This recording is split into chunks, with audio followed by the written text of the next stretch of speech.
Hey y'all, welcome back to the Chen. It's been a minute. I'm sorry guys, I literally disappeared off the face of the earth, like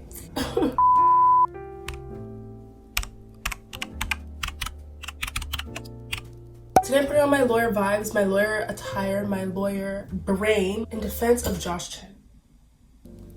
Did you guys hear that? I'm home alone. I'm not liking these vibes that have been established. Anyways, today's gonna be a little chit chat, okay? Let me tell you a story.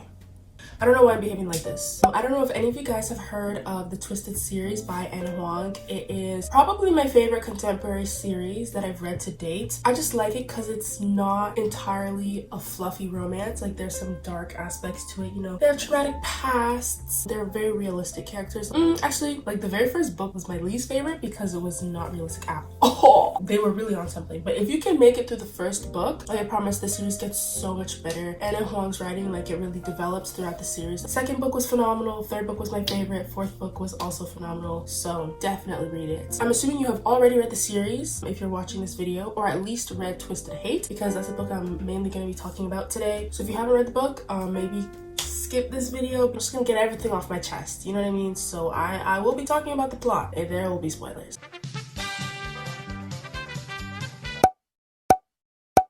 I actually think it's very unfortunate I let you guys gaslight me out of giving Josh Chen the #1 spot. Like, what? Excuse me?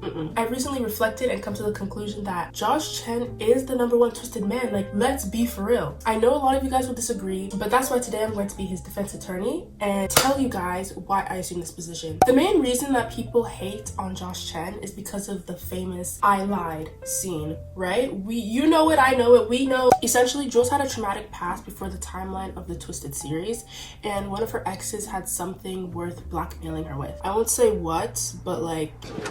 Anyways, Josh Chen has something that Jules' ex wants that is of value, and so Jules' ex blackmails Jules into breaking into Josh Chen's house and stealing it for him. She feels like she's cornered, she doesn't have anyone to turn to, even though Josh is literally right there, but whatever. We'll get into that.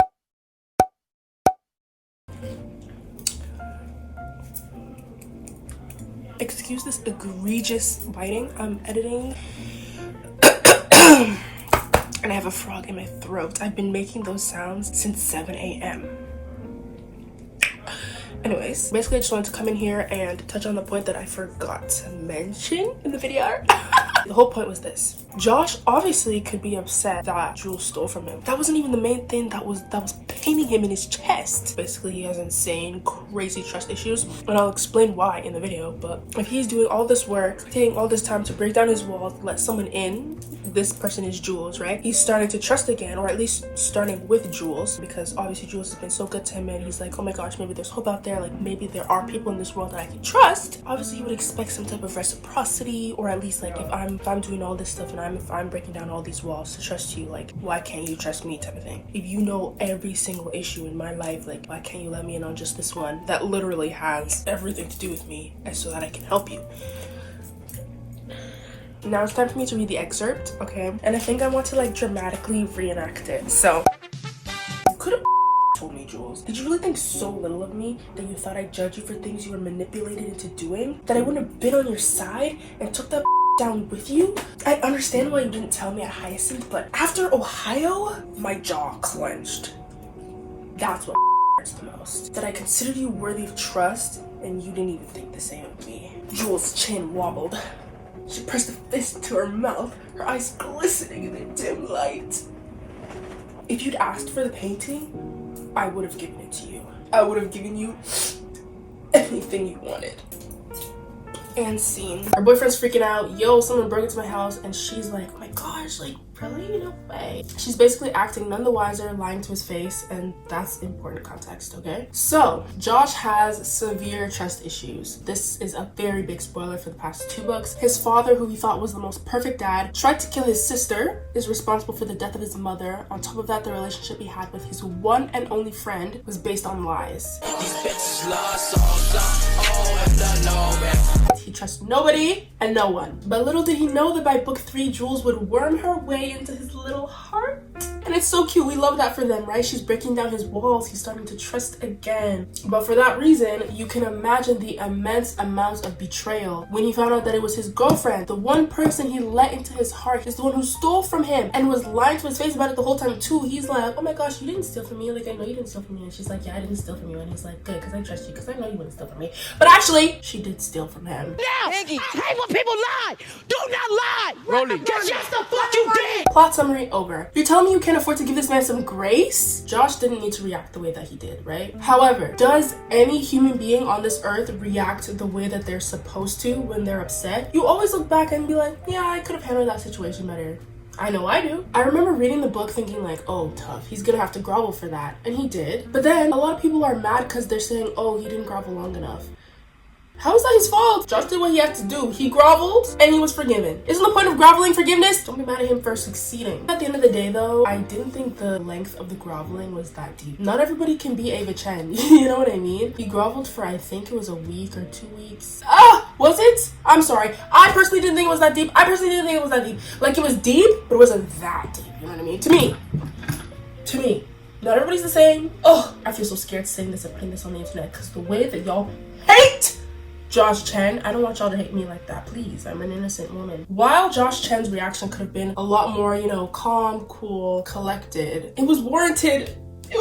Don't shoot me, but it was warranted. I support women's wrongs, trust and believe, but like, in order to do that, I have to be able to acknowledge when a woman is wrong. Like, Jules stole from him. Are we forgetting that she stole? She broke into his house and she stole? Anyways, I'm not saying that Josh is innocent in this situation. Far from it. But neither is Jules. They both have past traumas. They both had past issues. Obviously, because of their past traumas, they both reacted in the ways that they did. Jules stole and Josh pretended to lie. I don't know. They both made poor decisions as a result of their trauma. I just don't understand why we only give sympathy and grace to one of these characters when they both deserve it. Going into this book, I really thought that Josh cheated on her, or he killed her dog. I don't know. I just thought he did some next level crazy messed up stuff with the way that you guys were hating on him. I read the book expecting the worst. All he did was what he did, and I was like, oh. Maybe if I read the book on my own, I would have been like, oh.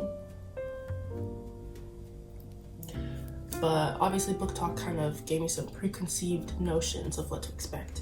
Let's go for some random points that I made about the book. Okay, this book did enemies to lovers right. There are so many instances where a book is regarded as enemies to lovers, or it'll be promoted like, oh my gosh, read this book, it's enemies to lovers, and then they're enemies for 5 seconds. Or they're not even enemies at all. It's like some one-sided beef. What do you mean enemies? The last enemies to lovers I really experienced, maybe The Cruel Prince?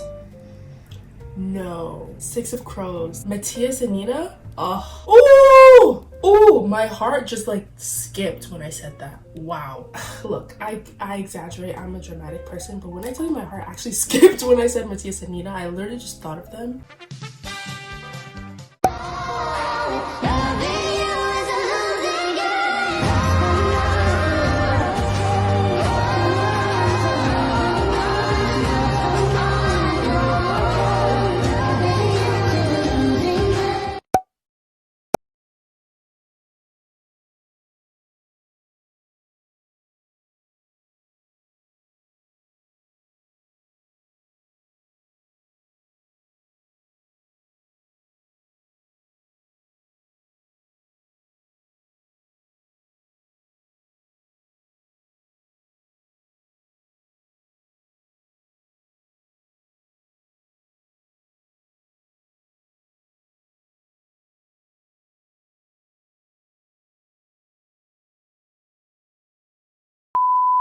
Read 6 of Crows. That's all I can say. Read 6 of Crows. Anyways, Twisted Hate, they were enemies for a minute. For all of their past together, so even before the series took place, for all of the first book, for all of the second book, and for a good portion of the third book, they were enemies. They hated each other. Even while they were hooking up. I wouldn't say friends with benefits because they weren't even friends. Enemies with benefits, there was a brief period of that. They were still enemies during that time. They were enemies for a minute. And then, not to mention that when they started to actually lean into their feelings for one another. There was so much chemistry, so much banter. What's not to like? It's baffling to me how characters like Damon Torrance, Roman Markov can be redeemed after the rubbish nonsense that they consistently do to the FMCs of their books. And yet, Josh Chen, who has been an absolute sweetheart, okay, I don't want to say sweetheart because they were enemies. Is that book inside or outside? Nothing bad up until that one moment where he was like, oh, did I say this? Haha, I lied. In the span of like 5 minutes. I don't want to minimize it and say like, oh, what he did was not that serious, but also at the same time, it wasn't that serious.